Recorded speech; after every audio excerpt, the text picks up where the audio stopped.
véritable doit se manifester par des gestes concrets de miséricorde, sans préjugés ni frontières.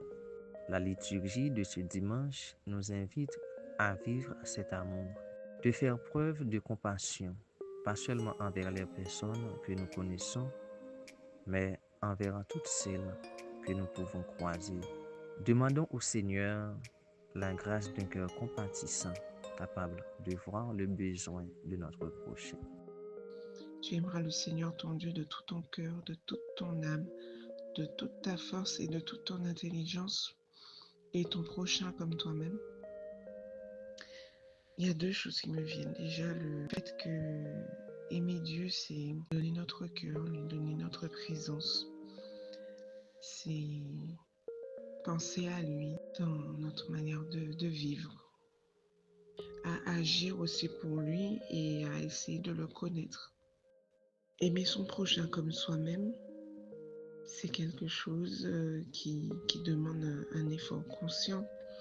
C'est aussi se saisir de compassion en fait pour celui qui a besoin d'aide. Le Seigneur rappelle ce qui est réellement essentiel quand on garde les yeux fixés sur l'éternité. Il y a beaucoup de contenu qui va nous encourager à être le personnage principal de notre vie. Toutes ces choses-là, en fait, ça blesse le cœur de Dieu parce que son commandement, c'est pas de nous mettre nous-mêmes en premier, mais de le mettre lui en premier.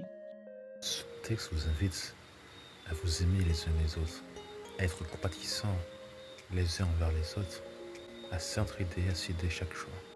Les œuvres corporelles et spirituelles sont des images de la bonté et de la miséricorde de Dieu.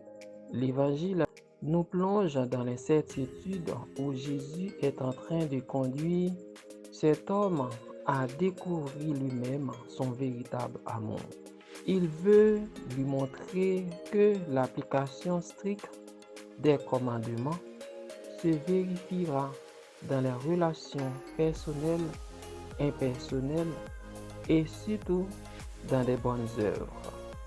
À travers cet évangile, Jésus nous demande d'abord d'évangéliser nos cœurs afin que nous soyons capables de mettre en pratique ses commandements qui est son amour et celui du prochain. J'ai été marqué par l'élan missionnaire. L'élan missionnaire de Moïse, qui a gravi le mont Sinaï pour y recueillir les paroles du Seigneur. L'élan missionnaire de Jésus, qui est descendu parmi nous pour nous témoigner ce qu'est le véritable amour de Dieu et du prochain.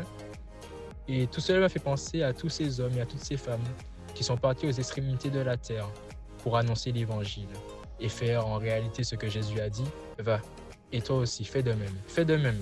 Pense toutes ces âmes qui sont blessées par le monde, blessées par la vie et laissées pour mort.